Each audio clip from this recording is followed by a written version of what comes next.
주님의 중보 기도는 계속 이어지고 있습니다. 이제 나는 아버지를 향해 갑니다. 제자들 삶 안에 채워진 그 기쁨을 가지게 하려고 이런 삶을 주고 있습니다. 진정한 기쁨이 무엇인가? 알지 못하고 어두움에 있었던 그 삶이 알므로 인하여 깨달음으로 인하여 빛의 삶으로 나오는 것, 그것이 진정한 기쁨입니다. 죽을 수밖에 없었던 그 인생이 다시 소생케 되어지는 이것이 진정한 기쁨입니다. 오늘 배움 안에 있는 이 제자들의 삶에게 주님이 가장 큰 기쁨을 또 주고 계십니다. 오늘 우리 모두가 다 이 기쁨으로 충만하게 채워져서 그 악에 빠지지 않는 귀한 삶이 되기를 원합니다. 14절 내가 아버지의 말씀을 저에게 주었사오매 세상이 저희를 미워하였사오니 이는 내가 세상에 속하지 아니함같이 저희도 세상에 속하지 아니함을 인함이니이다 그랬어요. 당신의 말씀을 제자들에게 준 것입니다. 그러나 세상은 그 제자들이 가지고 있는 주님이 증거하고 있는 그 말씀을 미워했다 그랬어요. 어두우니까 어두움과 빛이 부딪히면 사실은 그 어두움에 있는 자들은 빛을 미워합니다. 내가 어디에 있는지 어두움인지 빛인지 알 수 없을 때 빛이 들어가면 빛을 거부합니다. 내가 세상에 속하였다. 개역성경은 그렇게 되어 있는데 이 속하여 있다라고 하는 이 단어가 헬라어 전치사 에크라고 하는 단어입니다. 그럼 에크라고 하는 단어는 아니라 속하여 있는 것이 아니라 밖으로 나온 겁니다. 내가 세상에서 밖으로 나오지 않았던 것 같이 내가 세상에 있는 것을 싹 틔우지 않은 것처럼 근데 우리는 순간순간 그 세상의 초등학문적 미수가적인 그러한 삶에 있는 그 삶을 싹을 틔운다는 거예요. 싹을 틔웠으니 당연히 잘하죠. 거기에서 나오지 않았다. 그 세상에서 싹 틔운 것이 아닙니다. 그리고 제자들의 삶도 그 세상에서 싹이 나온 것이 아닙니다. 세상에서 나온 것이 싹 나면 안 되죠. 우리는 그동안 세상에서 나온 싹으로 성장했고 지금까지 왔다는 거예요. 그런데 이제 배움에 있는 이 자들은 배우고 있는 자들은 다시는 세상에 있는 것을 싹 틔워서는 안 된다는 거예요. 그런데 우리의 사고는 우리의 온몸에 붙어있는 그 습관적인 것들은 계속 그 세상에 있는 것을 싹을 내놓고 있다는 거예요. 그럼 뭐 하셔야 돼요? 싹을 잘라야죠. 그 싹을 어떻게 자릅니까? 무엇으로 자릅니까? 말로 자르는 거예요. 그래서 말과 말이 충돌이 일어나게 되죠. 충돌이 일어날 때 생각해야 되는데 충돌이 일어날 때 어두움에 속하여 있는 자들은 빛을 거부한다는 겁니다. 아이들이 처음에 유동식에서 이유식으로 그리고 이제 단단한 것으로 입이 들어갈 때마다 아이들은 혀를 내밀어 거부해요. 쉽게 받아먹지 않습니다. 그런데 그 세월이 얼만데 아이가 여전히 밀어내고 있다면 그 아이는 성장할 수 없는 것이죠. 그 아이는 여전히 미숙아적인 어린아이적인 성향에서 싹을 틔우고 있는 아이와 같다는 거예요. 그럼 우리는 어떤가? 우리의 삶은 어떤가? 우리의 생각은 어떤가? 나는 어디로부터 지금 싹을 내놓고 있는가? 싹수가 노란가? 아니면 정말 하나님의 그 생명의 말씀에 나는 싹을 틔우고 있는가? 생각해 보셔야 된다는 겁니다. 왜 내 안에서 그렇게 거부가 많고 내 안에서 왜 그렇게 어떤 싹이 나오길래 이러한 말씀이 나에게 조명되지 않는다고 한번 생각해 보세요. 그럼 내가 어느 상태에 머물러 있는지조차도 알지 못하고 내가 노란 싹을 틔우고 있는지 아니면 온전한 하나님의 말씀에 진리의 싹을 틔우고 있는지 분별할 수 없게 된다는 겁니다. 우리는 다 나사렛이죠. 나사렛 예수, 나시린입니다. 구별되어진 삶이에요. 분명히 인생들과 다른 각도로 우리의 삶을 만들어 놓으셨다는 거예요. 보편적 일반적인 것이 아니죠. 그래서 조금 각도가 빗나갔다 할지라도 탈선은 아니에요. 일탈은 아닙니다. 중심을 붙잡고 있는 상황에서의 벌어지는 각도라는 것입니다. 이 말씀은 로고스죠. 이 로고스적인 말씀은 우리에게 교리예요. 교훈입니다. 그리고 논리적 사고를 할 수 있도록 논리적 이성적 사고를 만들어주는 것을 우리는 로고스라고 말합니다. 그리고 또 로고스가 하는 이 일은 무엇인가? 우리에게 동기부여를 해준다는 거예요. 내가 어떤 동기로 인하여 이 자리에 있는가? 나는 어떤 동기부여를 내게 함으로 인해서 과거에 세상에서 싹 틔우고 있었던 그 싹을 잘라낼 것인가? 또 오늘 우리는 다시 한번 우리의 삶의 믿음에 동기부여가 되어질 줄로 믿습니다. 이 단어가 히브리어로 넘어가면 따바르라고 하는 단어예요. 말을 왜 하니까? 왜 말을 해요? 왜 상대에게 말을 건네죠? 정돈시키려고. 그리고 그가 가지고 있었던 생각들을 부수려고. 그래서 이 따바르라고 하는 단어 속에는 부수다라는 의미를 가지고 있어요. 부숴내는 거예요. 근데 부서지지 않으려고 하죠. 그리고 내가 부서지지 않기 위해서 무엇인가 나를 또 단단하게 동여맨다는 거예요. 그것은 세상에서 싹난 겁니다. 세상에서 나온 그 싹이 넝쿨을 만들어서 나를 자꾸 동여매고 있다는 것을 우리가 한번 생각해 봅시다. 그렇다면 어떻게 할 것인가? 그러면 나는 이 말씀으로 정돈 과연 될 수 있을까? 그 세상에서 나온 그 싹을 부숴버릴 수 있을까? 그 세상에서 나온 그 싹을 부숴버리기 위해서는 하나님의 강력한 살아있는 그리고 이 머리를 개조해야 되는 그러한 상황이 발생되어진다는 겁니다. 그것이 고난이죠. 내 있는 그대로를 누군가 흡수하고 받아들이면 좋은데 그것이 아니다라고 했을 때는 고난이 오는 거예요. 그리고 이 따바르라고 하는 이 말씀은 전염병과 같다고 얘기해요. 역병, 전염병. 그래서 누군가 그 말을 어떤 말을 하느냐에 따라서 그 말은 금방 전염이 돼요. 그럼 이왕 할 말을 이왕이면 좋은 말을 해서 좋은 전염을 시켜야 되는데 꼭 부정적인 말을 해서 부정적인 것을 전염시키고 있다면 나는 정돈된 건가? 아니면 세상에서 싹 나오고 있는가 여전히? 주님의 간청은 제자들을 위한 간청, 배우고 있는 자들에 대한 간청은 그들은 내가 세상에서 지금 싹을 틔우지 않았던 것처럼 제자들의 삶도 세상에서 싹을 틔우지 않았습니다. 싹을 틔우지 않았던 자들에 대한 간청이에요. 잘 생각하셔야 됩니다. 그렇지 않은 자들도 다 한 묶음으로 한 다발로 이렇게 묶어서 그들을 향해서도 간청하시는 게 아니에요. 냉철하시리를 만큼 냉철하시고 명철하시고 그래서 차가우리만큼 그렇게 혀를 통해서 언어를 통해서 세상에서 나오고 있는 싹이 보이면 그거를 가감없이 잘라내시는 분이시라는 겁니다. 섭섭도 하겠죠. 왜 안 받아들이지? 왜 흡수해 주시지 않을까? 왜 그렇다고 수용하고 공감하지 않을까? 수용하고 공감할 게 따로 있지. 세상에서 나온 싹을 계속 수용하고 공감한다고 생각을 해보세요. 어떻게 되겠는가? 배움은 무용지물. 그래서 본인의 삶의 한계성이 느껴지면 과거로 갑니다. 그렇게 가지 않게 하려고 주님은 세상에서 싹을 틔우지 않게 하시려고 끊임없이 나오는 그 싹들을 밟아주시는 겁니다. 부숴버리고. 시편 141편 4절에 내 마음이 악한 일에 기울어 죄악을 행하는 자와 함께 악을 행치 말게 하시며 저희 진술을 먹지 말게 하소서 그랬어요. 악한 일, 내 마음, 그 마음의 문제죠. 마음의 문제예요. 이 마음, 레브라고 하는 이 마음은 무엇인가 열중하고 있으면 열중하고 있는 것이 그대로 나옵니다. 내가 그 마음에 무엇인가를 담아두고 있으면 마음에 담아두고 있는 것이 그대로 바깥으로 흘러나옵니다. 무엇에 열중하고 있는가? 그러면 이 마음은 어떻게 해야 하는가? 내 마음은 하나님의 마음과 일치되어져야 된다는 거예요.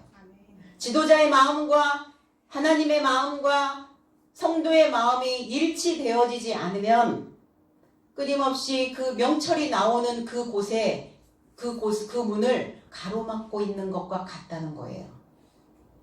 마음은 명철이 나오는 곳이에요. 마음은 깊은 생각이 나오는 곳입니다. 깊은 물을 길어내지 못하고 있다는 것은 내 마음이 하나님의 마음과 일치되어져 있지 않다는 거예요. 따로 놀고 있는 것이죠. 내 마음이 악한 일이 아니라 악한 말입니다. 악한 말에 기울여 그랬어요. 기울어졌다고요. 기울어졌으니까 어떻게 돼요? 악한 것에 기울어져 있으면 닿는 부분은 썩습니다. 한쪽으로 오랫동안 누워있으면 피부가 썩어 들어가요. 생각도 한쪽으로 너무 많이 기울어져 있으면 그 닿아 있는 그 부분이 부패되어집니다. 우리는 악을 행한 적이 없다고 얘기해요. 난 교회를 다니고 있고 주일 성수를 하고 있고 내가 해야 될 것들을 하고 있기 때문에 나는 악이라고 생각해 본 적이 없어요. 그렇습니까? 과연 그럴까? 내가 여전히 내 삶에 새로운 동기부여를 하지 못하고 있는 것조차도 악이라고 말씀하고 있는 거예요. 내가 새로운 삶을 향하여 나아가지 못하고 있는 것도 악이라고 말합니다. 왜 내가 악한 것에 그 쓸모없게 되어지는 나를 괴롭히고 있는 그리고 상대를 괴롭히고 불쾌하게 만드는 이러한 악에 내가 기울어져 있을까? 그래서 끊임없이 우리의 속을 현미경으로 관찰해야 되겠죠. 말씀의 현미경으로, 말씀의 그 수경으로 늘 들여다보며 어떤 것들이 계속 싹 틔우려고 꿈틀거리고 있는지를 보셔야죠. 그래서 이 악이라고 하는, 이 라라고 하는 의미는 쓸모없게 하다, 상하게 하다. 그래서 나도 상해 있으니까 입을 열 때마다 상대를 상하게 해요. 한 번도 그냥 그렇게 했구나. 상대의 어떤 마음들을 헤아려 주지 못하게 된다는 겁니다. 그 말에, 그 따바르에 기울여져 있어요. 삐뚤어진 거예요. 삐뚤어져 있어. 삐뚤어졌다. 기울어져 있죠. 그러니까 기울어져 있으니까 어때요? 삐뚤어져 있으니까 어때요? 거기에 엎어져 버린 거예요. 쓸모없는, 쓸데없는, 불필요한, 사람들에게 힘을 줄 수 있는, 그리고 그 세상에서 나오는 그 싹을 잘라낼 수 있는 말이어야 된다는 거예요. 괜히 내 속이 삐뚤어져가지고 그 삐뚤어진 그 마음에 엎어질 필요는 없잖아요. 그렇지 않습니까? 그래서 그 죄악을 행하는 자, 헛된 겁니다. 헛된 것을 행하는, 헛된 것을 만드는, 헛된 것을 습관적으로 하고 있는 자, 그 자가 누군가? 존재하고 있는 자예요. 내 속에서.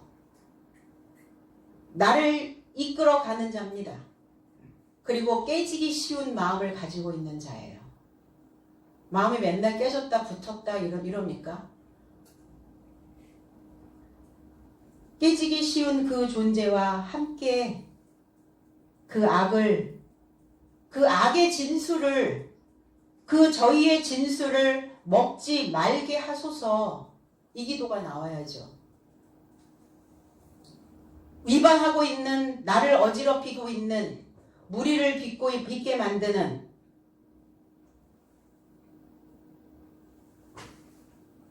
무리를 빚어서 죄송합니다. 뭔가 계속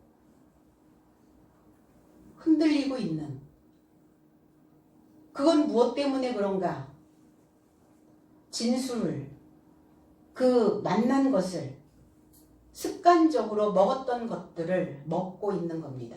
맛있는 음식, 즐거움의 음식, 새로운 게 아니기 때문에, 익숙하여 있기 때문에 그게 좋은 거예요. 우리 것이 좋은 겁니까? 우리 것이 다 좋습니까? 그래서 폐쇄 정치를 했던 거예요. 쇄국 정치를 했었던 겁니다. 외국의 문물을 받아들이지 않았어요.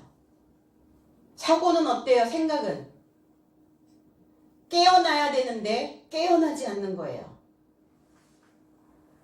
왜? 습관처럼 먹고 있었던 그 맛난 음식이 있거든요. 나에게 즐거움을 주는, 고통을 주지 않는, 바꾸려면 고통이에요. 나를 회전시키려니까 고통인 거예요. 그래서 전쟁하는 집에 오셨다는 거 기억해야 됩니다. 그거를 먹지 않으려고 그 악한 것에 기울어져 있는 그 세상에서 쌍난 것을 더 이상 먹지 않으려고 전쟁하셔야 된다는 거예요.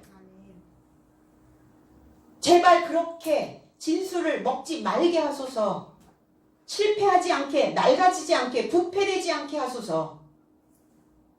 그 간절함이 주님의 간청이, 주님의 중보가 뭡니까? 내가 세상에서 쌍난 것을 제자들에게 주지 않은 것처럼 제자들도 그 세상에서 쌍난 것을 먹지 않고 있습니다. 그들의 즐거움을 위하여 그들이 습관적으로 편안한 것을 먹지 않고 있습니다. 제발 그렇게 되지 않도록 기도하고 계시는 거예요. 그럼 함께 해야죠. 주님만 합니까? 지도자만 해요? 그 지도자의 마음을, 주님의 마음을, 하나님의 마음을 알고 있다면 함께 해야 되는 것이죠. 아모스 5장 10절에도 무리가 성문에서 책망하는 자를 미워하며 정직히 말하는 자를 싫어하는도다 그랬어요. 정직히 말하는 자 싫어하죠. 미움받죠. 왜 저래? 하죠. 금방 속에서. 그런데 뭘 어떻게 해요? 어쩌겠어요. 성문, 문은 열리는 겁니다. 문은 어떤 곳이냐? 쪼개내는 겁니다. 그러면 우리는 다 문지기예요. 성문을 지키는 수호자와 같은 자입니다. 성문을 지키는 자예요. 그러면 이 문이 어떻게 해요? 닫히면 안 되죠. 쪼개야죠. 생각이 닫히면 안 돼요. 마음이 닫아버리면 안 됩니다. 쪼개내셔야죠. 문을 여셔야죠. 그리고 그 책망을 미워하면 안 되잖아요. 그 책망은 뭡니까? 바로 잡겠다는 거예요. 올바르게 하겠다는 거예요. 그러면 책망을 해서 그 인생을 뭐 바닥으로 떨어뜨리겠어요? 자존심을 상하게 만들겠어요? 체면을 깎으려고 하시겠어요? 그건 아니거든요. 네 생각은 온통 다 틀렸어. 맨날 지적질 해가지고 비난만 일삼는 건가? 그렇지는 않잖아요. 올바르게 하려고. 그런데 미워한다는 거예요. 미움받을 각오하고 있습니다. 주님도 미움받을 각오하셨고 제자들의 삶도 그리했고 사도들의 삶도 그리했어요. 구약의 선지자들의 삶도 그리했다는 겁니다. 이 시대가 바른 말을 하기를 거부해요. 바른 말 하는 사람들을 싫어합니다. 그저 그냥 달달하게 두루뭉술 넘어가는 그 언어를 가지고 있는 자들을 좋아해요. 정서적 언어 아주 좋죠. 감성적 언어 좋죠. 그게 과연 그 사람들의 사고를 바꿔낼 수 있는가? 그냥 그렇다고 쓰다듬기만 하면 그 꽃이, 그 나무가 자라날 수 있을까? 과감하게 가지를 쳐줄 때는 가지를 쳐줘야죠. 잘라낼 때는 잘라내야죠.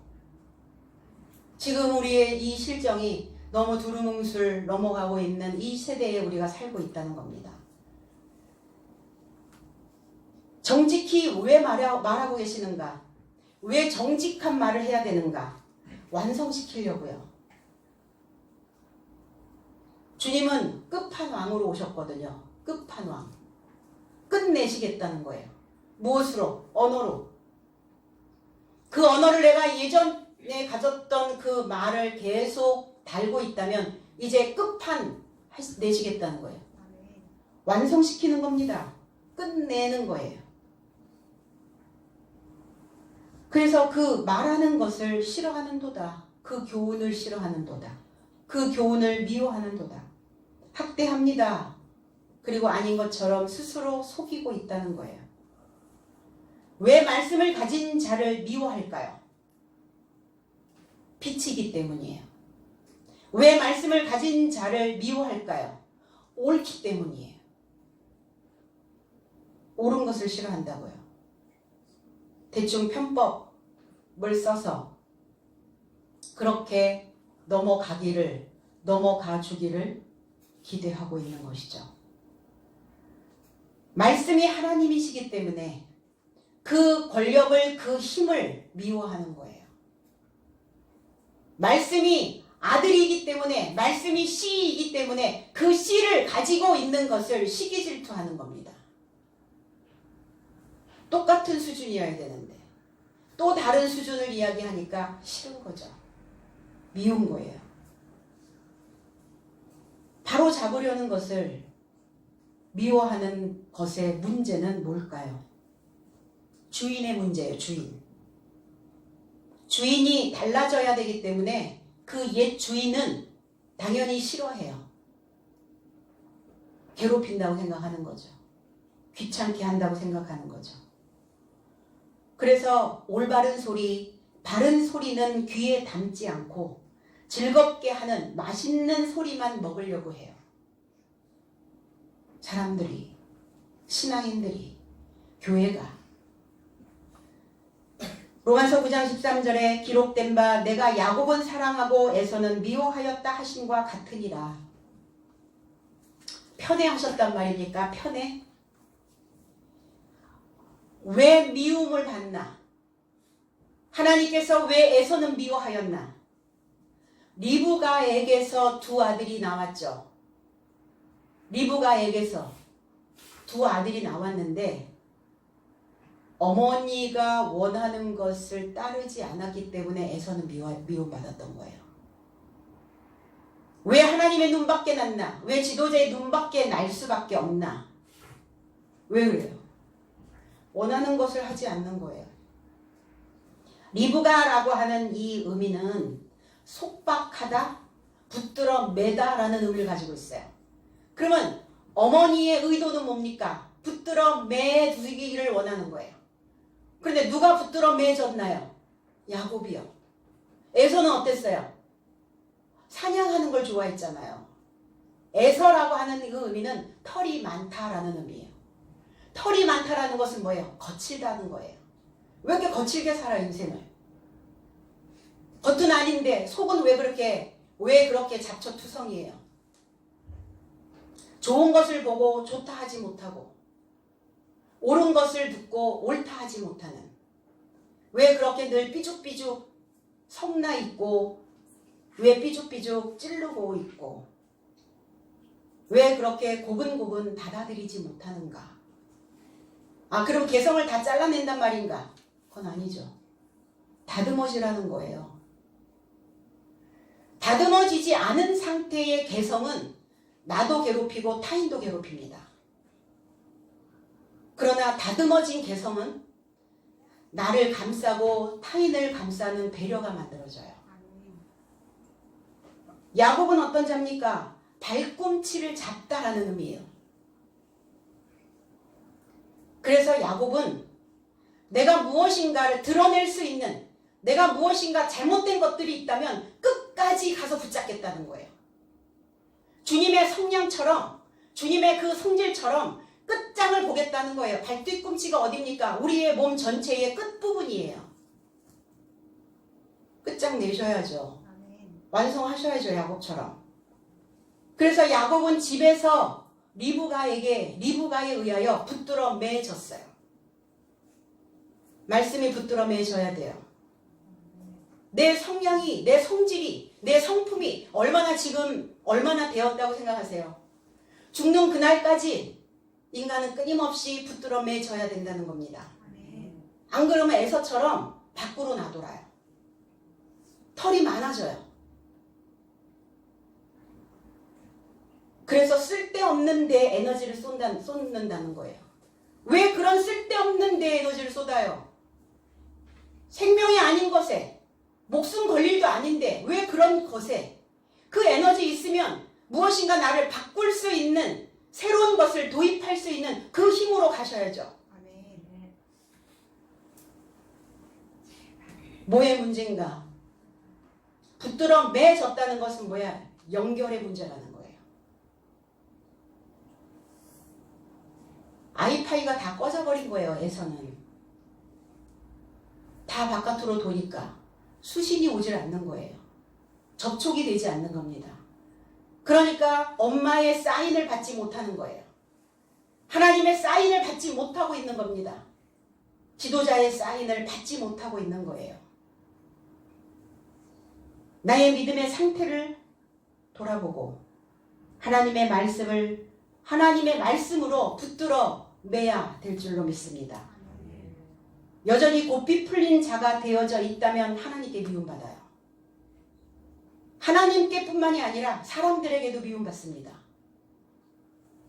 사람들에게 하나님께 미움받는 결과가 뭘까요? 그 집에 가지 않는다는 거예요. 미워하는 사람의 집에 방문하고 싶습니까? 하나님이 미워하고 계시는데 그 집에 정말 가보고 싶으실까요? 그렇지 않다는 거예요. 그리스도가 나의 집에 오시지 않는다는 거예요. 그리스도가 나의 집에 오지 않는다는 것은 그리스도의 기름 부음이, 그리스도의 지식이 내 속 안에 채워지지 않는다는 겁니다. 그래서 말씀을 먹기 위해 전쟁을 해야 되는데 속박되지 않으면, 인간에게 자유가 어떤 자유가 있습니까? 프리덤입니까? 프리덤이 아니에요. 내 맘대로 하겠다는 게 아니에요. 리버티예요. 항상 말씀드리잖아요. 규제 안에 속박해야 되는. 진정한 자유를 누릴 자격이 있는 사람들은 철저하게 법 안에서 관리해 본 자들만이 그 자격이 주어집니다. 철저하게 속박된 자만이, 철저하게 붙들어 매져 있었던 자만이 자유가 왔을 때 진리 안에서의 자유를 누릴 수 있는 그 자격이 만들어지는 겁니다. 처음부터 자유였는데, 처음부터 프리덤이었는데 뭔 자유가 또 주어진단 말입니까? 자유가 자유인 것처럼 그 감사가 올까요? 오지 않죠. 그래서 속박해놓고 붙들어 매놓고 흡수시키는 거예요. 아이들 학교에 안 보내니까 지금 어때요? 흡수되던가요, 지식이? 동영상으로 공부하라니까 공부합니까? 안 되잖아요. 왜 학교라고 하는 그 틀에 속박시켜 놓을까요? 붙들어 매놓는 이유가 다 있다는 겁니다. 성인이 되든 아이가 되든 자기 주도적 학습. 언제쯤이면 주도적 학습이 이루어질 수 있을까요? 인지할 때. 아, 내가 지금 딴청을 하고 있구나. 내가 지금 딴짓하고 있네. 뭐 해야 되는데? 공부해야 되는데. 그러니까 붙들어 매놓고 초등, 중등, 고등까지 하는 거예요. 그때가 되면 어느 정도 자리가 잡히거든요. 어느 정도 그 습관이 몸에 배요. 그러니까 대학은 이제 전공으로 가잖아요. 내가 그 날짜를 자유스럽게 선택해서 공부할 수 있는 그 대학의 공부는 이제 전공으로 가게 되는 거예요. 고등까지는 전공이 아니에요. 속박입니다. 그 틀에 매여 있어야 돼요. 그리스도께서 나의 집에 오셔야, 그래야 수리되고 단장될 거 아닙니까? 수리가 안 돼. 계속 하자로 남아있을 거예요. 하자 보수하십시오. 하자 보수하십시다.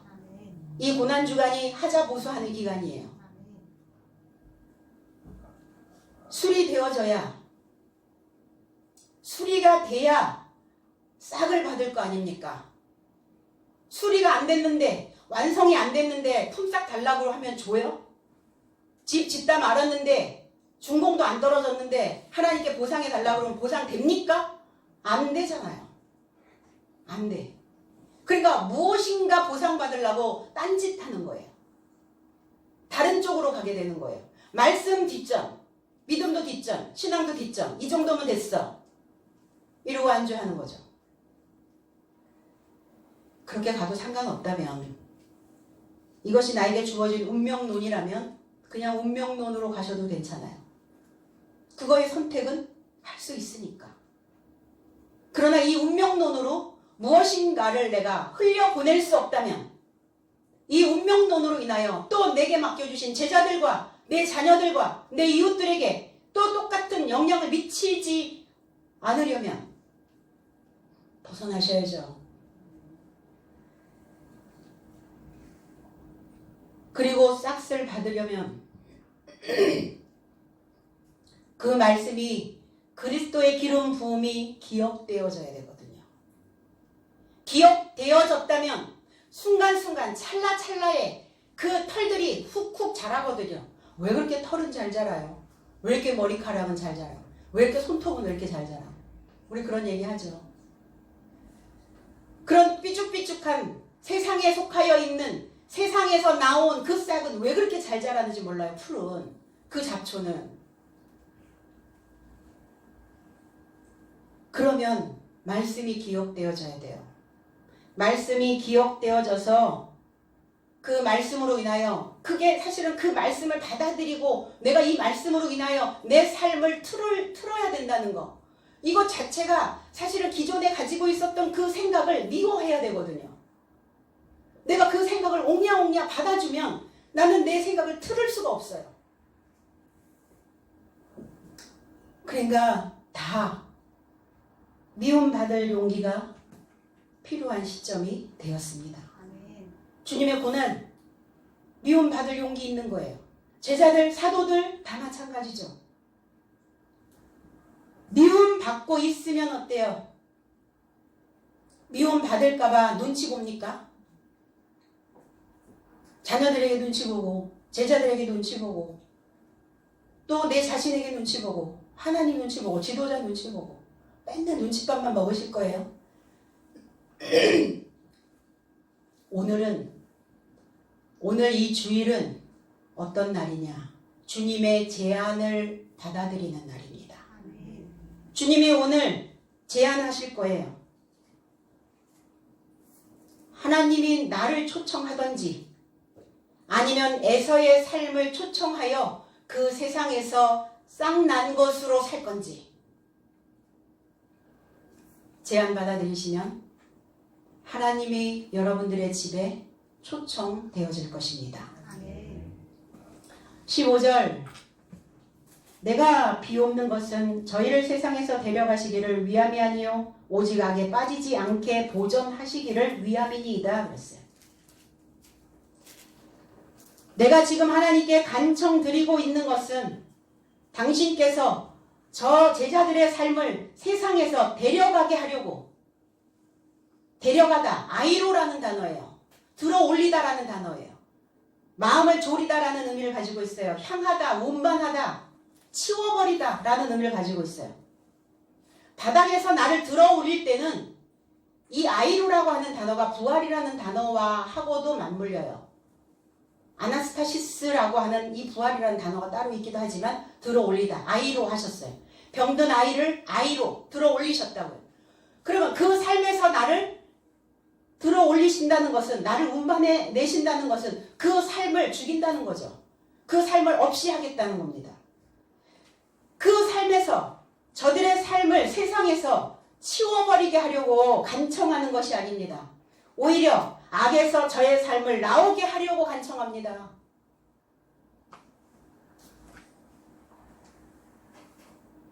세상의 삶에 속하여 세상의 삶이 나를 데려갔으면 좋겠어요. 세상의 삶은 나를 데려가려고 나를 끊임없이 쫓아와요. 나를 데려가려고 거기에 머물게 하려고 그 삶에 그냥 머물게 하려고 고난받지 않게 하려고 고통스럽지 않으려고 육체는 거기에서 데려가게 하려고 내가 간청하고 있는 게 아닙니다. 그래서 들어올리려고 운반하려고 히브리어에서 나사라는 단어예요. 스가랴 5장 7절에 보라 이 에바 가운데에는 한 여인이 앉았느니라 하는 동시에 둥근 납 한 조각이 들리더라 그랬어요.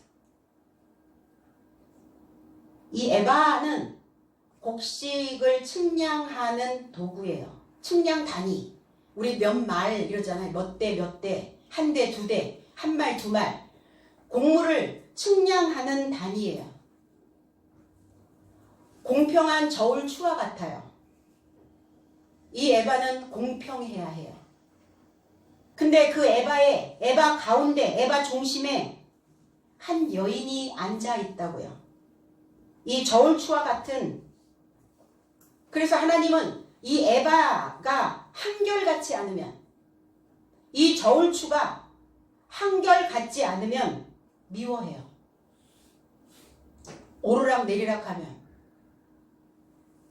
한 여인이 무엇인가 하나로 통일시키려고, 뭔가 하나의 사상으로 붙잡으려고 앉아있는 여자가 있어요. 그 여자는 어때요? 불을 소망하거든요. 근데 불도 두 종류죠. 살리는 불이냐 죽이는 불이냐예요. 어떤 불로 내 안이 타고 있느냐예요. 어떤 열의를 가지고 있느냐예요. 무엇의 열정을 가지고 있느냐예요. 세상에서 쌍난 것의 열정인지 아니면 하나님의 말씀의 열정인 건지. 그 여자가 중앙에 있다고요. 우리 중앙에 있다고요. 그 중앙에 앉았느니라. 잠복해 있다고. 잠복. 그래서 그 여자는 수시로 자주 드나들어. 들락날락거려. 가려면 아예 가든지 올라면 아예 오든지 이래야 되는데 들락날락으로 자주 드나들거든요. 그런데 그 여자를 둥근 납 한 조각이 들리더라. 이 둥근 납이라고 하는 의미는 오펠레트라고 하는 단어는 회색으로 되다, 먼지와 같다. 그래서 이 아파르라는 단어와 만나거든요. 그러면 그 에바 가운데, 에바 중심에 앉아있는 그 무엇인가 하나로 통일하고자 하는 그 여자는, 여자가 가지고 있는 것이 무엇이냐? 먼지와 같은 생각이라는 거예요. 먼지와 같은 존재예요. 회색빛 하늘을 만들어 놓고 있다는 겁니다. 회색빛 하늘이니까 뭐가 보이겠어요? 덮여 있으니까 뭐가 보이겠어요? 내 상태가 보이겠어요? 내 상태가 덮여 있는데. 그러니까 어떻게 가요? 과거의 정서로 가는 거예요. 그럴 수도 있지, 이렇게 가는 거죠. 그럴 수도 있고 그러면 안 되는 게 있어요. 그 둥근 납 같은 그 한 조각이 들리더라. 한 조각이라는 것은 빙빙 돌다. 원이라는 뜻이에요. 그러니까 돌아가면 또 원이고 돌아가면 또 원이치고 맨날 원이치에서 벗어나지 못하고 있는 그 여인. 그것이 들리더라. 낯사. 들렸다고요. 운반되어졌다고요. 그에게로. 그러면 우리는 다 에바여야 돼요. 내 안에 알곡을, 그 곡식을 측량해 줄 수 있는 도구가 있어야 돼요. 그러면 내 안에 얼마만큼 그 알곡이 채워져 있는지 채워지지 않았는지 에바에 대해 보셔야죠. 말씀의 알곡을 측량해서 주님과 같은 양이 되어야 된다는 겁니다. 동일한 양이 되어져야 돼요. 쌀 한 말 팔러 갔는데 그 쌀 주인이 그 한 말에 못 미치게 쌀을 담으면 좋겠어요?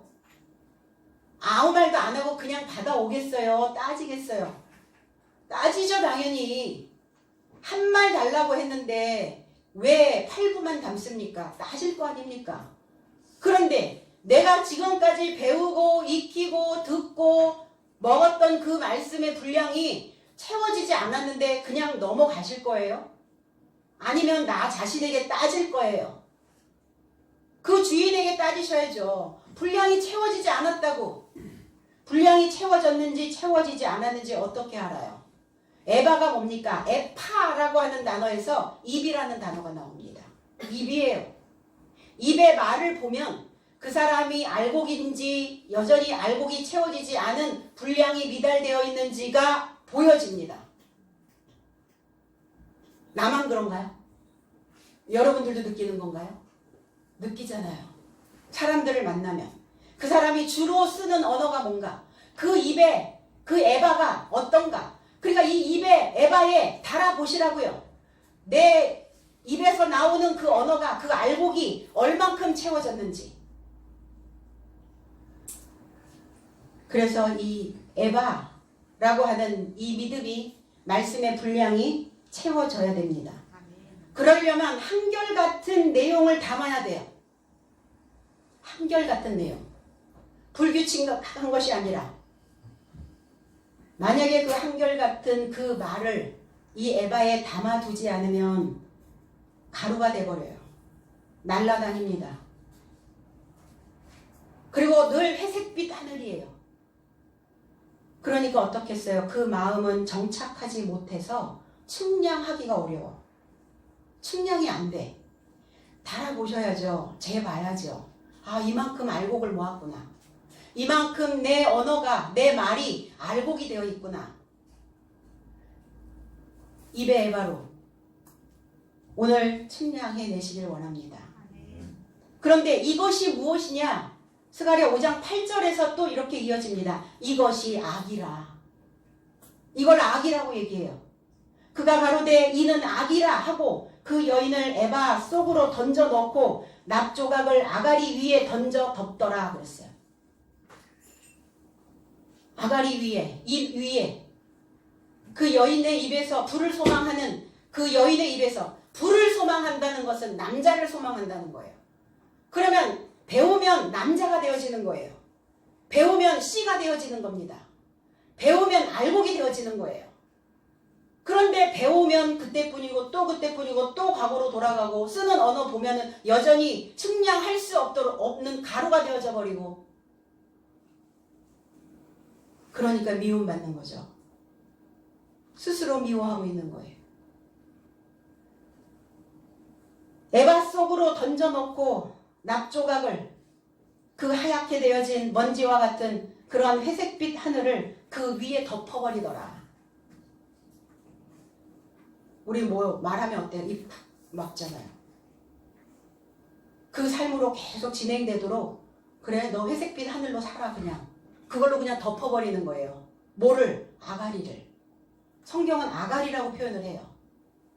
표준어입니다. 욕 같지만. 근데 온 땅이 이 에레츠라고 하는 이 온 땅이 에바의 모양이더라 이렇게 얘기했어요. 다 우리 에바의 모양이어야 돼요. 그래서 재셔야 돼요. 측량하셔야 됩니다. 얼만큼 알곡인지 얼만큼 가루가 되어져 휘날리고 있는지. 그래서 그들의 삶을 시날 땅으로 보냈다 그랬어요. 시날. 이 시날 평지는 바벨의 평야예요. 바벨론을 이야기하고 있습니다. 바벨을 지칭하고 있어요. 그러니까 가루가 되어져 있으면 어때요? 썩기잖아요. 알곡도 썩기기는 하는데 금방 분별되죠. 쌀과 보리가 썩길 수도 있어요. 근데 쌀과 보리가 섞이면 쌀이 무엇인지 보리가 무엇인지 한눈에 보여요. 쌀을 갈고 보리를 갈아서 섞어보세요. 어떤 게 보리인지 어떤 게 쌀인지 알아요? 몰라요. 혼합되어져 버린다는 거예요. 가루가 되어져 있으면. 갈려야 될 때가 따로 있어요. 이 바벨의 생각으로 갈아엎어지면 곤란하다는 겁니다. 뒤죽박죽 돼버리는 거예요. 그동안 쌓아온 공돈탑 무너집니다. 완성 안 돼요. 끝장 못 봅니다. 아, 목사님 왜 그렇게 세게 말씀하세요? 불가능은 없다면서. 늘 하나님께서 가능성만 이야기하신 게 아니에요. 왜 인간은 가능하지 않은 거에 대해서도 배워야 되는가? 인간은 금방 가능해, 다 돼. 아유 뭐 그러면 되겠지 까짓건 뭐. 이러다가 세월 보내요. 내가 이러다가 안 되겠구나. 이렇게 하다가는 내가 무엇인가 완성하지 못하겠구나. 불가능할 수도 있겠다. 이런 것도 배워야 되는 겁니다. 그래서 동기부여가 그 로고스의 말씀이 필요했던 거예요. 내 속에 악을 보셨나요? 내 속에 악마가 살고 있나요? 악마는 어디에 살고 있나요? 바깥에서 들어오나요? 내 안에 있어요. 너희는 본질적 진노의 자녀다. 본질적 어둠의 자식이다. 악을 꺼내 보셨어요? 아, 내가 이렇게 내 안에 악이 있구나. 내 안에 이러한 성품이 담겨져 있구나. 이런 본질적인 성품이 아직도 나를 덜컹거리게 하는구나. 나를 지금 들어 올리고 있구나. 마태복음 13장 19절에 아무나 천국의 말씀을 듣고 깨닫지 못할 때는 악한 자가 와서 그 마음에 뿌리운 것을 빼앗나니 이는 곧 길가에 뿌리운 자요. 길의 중심에, 그 마음의 중심에 뿌려진다고요. 말씀이 누가 뿌립니까? 악한 자가, 악한 생각이. 왜 제자들을 향하여 이렇게 또 기도하고 계실까? 제자들의 삶은 연결된 소식을 전해야 되는 자들입니다. 그러니까 나쁜 악에서 지켜주세요. 나쁜 악에서 보전, 테레옵니다. 지켜달라고. 무엇이 악입니까? 탐욕이 악이죠. 무엇이 악이에요? 모르고 있는 어둠이 악입니다. 분명히 알지 못하고 있는 것이 악이에요. 내가 알고 있다라고 속이는 것 자체가 악입니다. 나를 불행하게 만드는 요소들이 내 안에 악이에요. 그래서 악은 모든 모양이라도 버리라. 나쁜 모습이 악이라는 겁니다. 나쁜 모양이 내 안에 만들어져 있으면 끊임없이 그 나쁜 모양으로 나를 그렇게 자꾸 빚어버려요. 내 마음의 형태가, 마음의 상태가 그렇게 만들어져 버린다는 거예요. 오늘 분명히 알지 못하고 있다면 분명히 알 수 있도록. 그래서 하나님의 말씀은, 신앙은 느낌이 아니에요. 분명한 겁니다. 분명하게 주시는 이 메시지를 통해서 분명하게 내 속을 다 측량해 보셔야 될 줄로 믿습니다. 16절, 내가 세상에 속하지 아니함 같이 저희도 세상에 속하지 아니하였사옵나이다. 세상에서 싹나지 않은 것처럼, 세상에서 나온 그 세상적인, 그 초등학문적인 그 지식을 내가 가르치지 않은 것처럼 제자들의 삶도 세상에서 쌍튀운 그 지식이 아닙니다. 주님은 이렇게 제자들을 향한 그 애달은 그 간청을 하고 계시는 겁니다. 변호하고 계시는 거예요. 하나님 잘 보십시오. 내 제자들이 그런 제자들이 아닙니다. 내가 그동안 그렇게 가르친 게 아닙니다. 그 내가 세상에서 나오지 않은 같이 저들도 그 세상에서 나온 것이 아닙니다.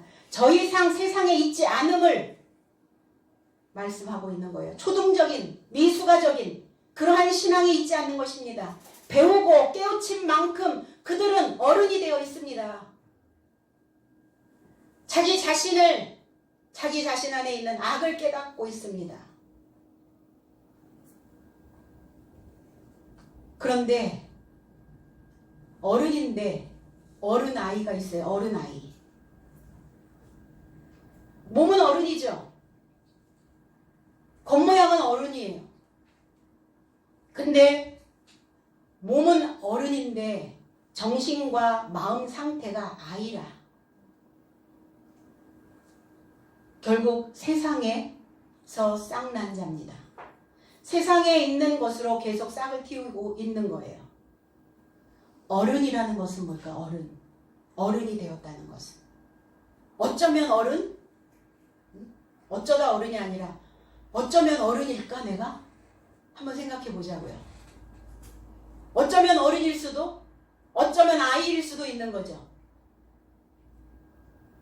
어른이다라는 것은 그가 힘들 때, 그가 아플 때, 그가 슬플 때, 그가 고통스러울 때 알아주는 거예요. 너의 아픔은 너의 아픔, 나의 아픔은 나의 아픔이고, 그럴 땐 분류를 왜 이렇게 잘하시는지 모르겠어요. 주님의 고통이 무엇인지, 주님이 십자가상에서 이 잔을 지나갈 수만 있다면, 이 고통의 잔이 내게 지나갈 수만 있다면 지나가게 해달라고, 당연히 지나가게 해달라고 기도하셨으니까. 주님의 고통을 제자들도 이제 알아차렸습니다. 그 고통이 뭔지, 슬픔이 뭔지, 아픔이 뭔지, 염려하는 것이 무엇인지. 이제 이들은 성인입니다. 어른입니다. 세상에서 쌍난 자들이 아닙니다. 이제 알아차렸습니다. 저희의 삶도 세상에서 쌍난 삶이 아닙니다. 이게 주님의 기도예요. 적어도 내가 나 자신에 대한 중보 기도를 하고 싶다면 적어도 이 기도는 할 수 있어야 되지 않을까. 하나님, 지도자가 아플 때, 성도가 힘들 때, 그들이 고통스러워 있을 때 그 마음을 알아차렸습니다. 그 마음을 알아봤습니다. 이제 내가 어른이 되었습니다. 어쩌면 어른일지도 모른다라고 하는 불확실한 삶 속에서 이제 진짜 어른이 되었다라는 확실한 삶이, 분명한 삶이 내게 담겨져 있는 것을 알았습니다. 이 마음이어야 주님 앞에 살았소라고 말할 수 있습니다. 17절, 저희를 진리로 거룩하게 하옵소서. 아버지의 말씀은 진리니이다.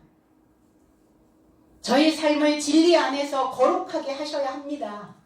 명령문입니다. 말씀은 진리입니다. 말씀이 진리입니다. 진리를 가지고 있는 그 제자들은 진리입니다. 그들이 참입니다. 그 참것 안에서, 진리 안에서 거룩하게 하셔야 합니다. 당신의 말씀은 진짜이기 때문입니다. 참된 것이기 때문입니다. 진리가 없는 자는 거짓말쟁이요 거짓의 아비라고 말씀하고 있습니다.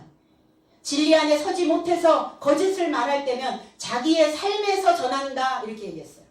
자기 것, 자기의 본성, 자기의 본질, 자기의 것에서, 자기의 감정, 자기의 것에서 전한다고요. 거짓이죠.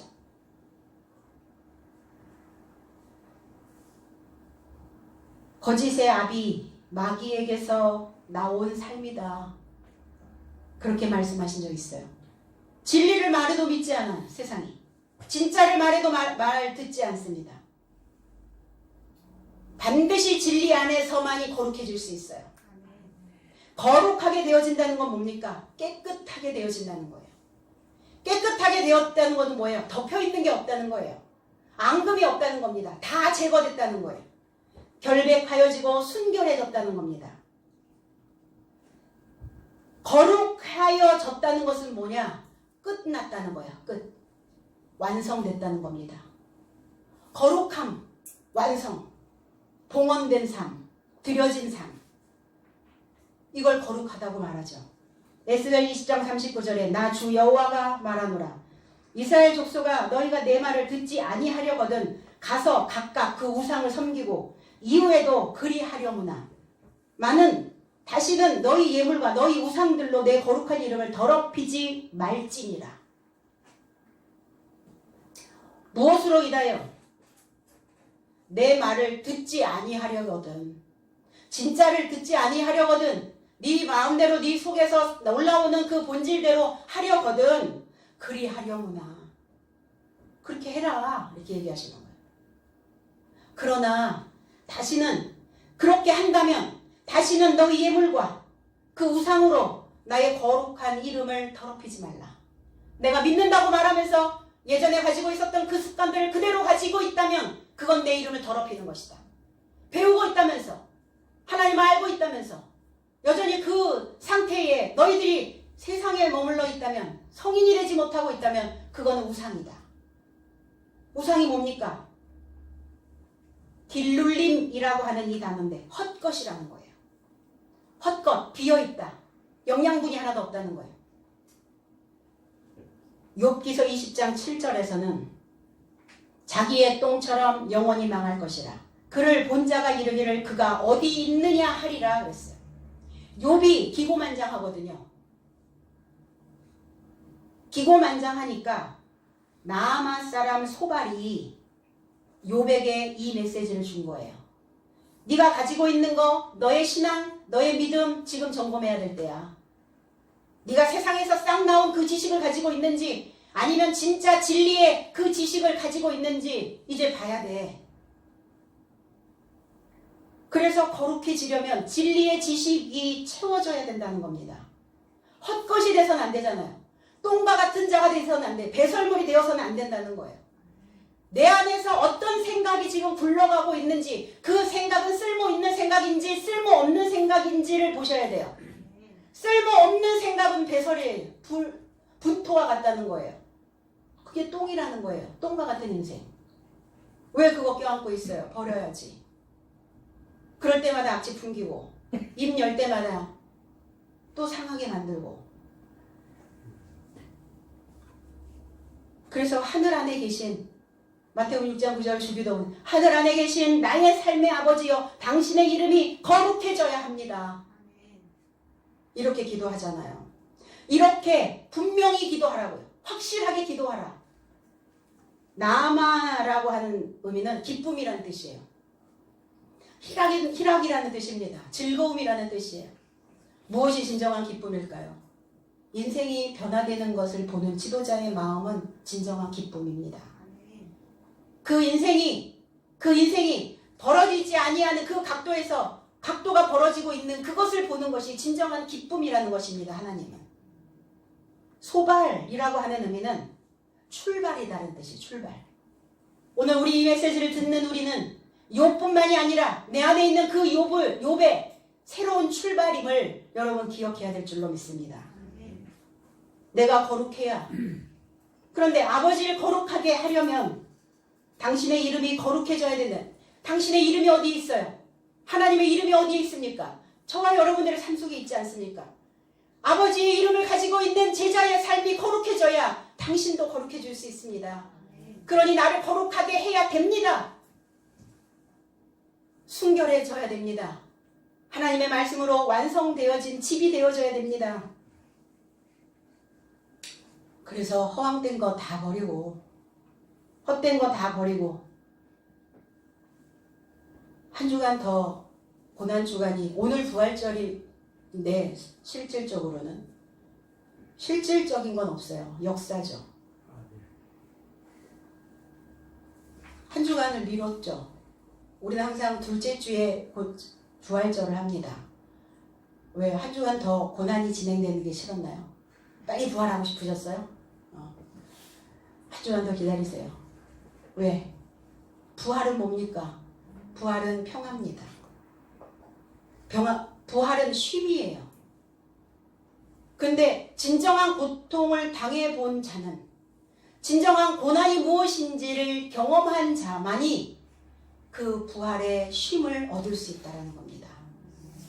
한 주간 여러분들의 각도를 바꾸는, 여러분들의 삶을 바꿔내는, 그리고 내가 망각하고 있었던 것들이 있다면 그 망각된 것들을 다시 기억해내서 하나님의 진리 안에, 하나님의 거룩함 안에 내가 이 집을 완성시켜야 되겠다라고 하는 그 말 안에, 그리고 그 에바에 내 그동안 신앙의 분량을 재서 이 분량이 하나님과 일치되어질 수 있도록 이 한 주간 여러분들의 삶 속에서 하나님의 은총이 가득 채워지는 귀한 시간들이 되어지기를 원합니다. 그래서 청소하는 시간이에요. 그리스도의 진리의 영이 내 안에 임재하시면 내 자신의 삶을 성결하고 순수하게 지킬 수 있도록 한 주간 그 고난을 통해서 또 한 번, 다시 한 번 되새김질을 할 수 있는 귀한 시간들이 되어지기를 원합니다. 기도하겠습니다.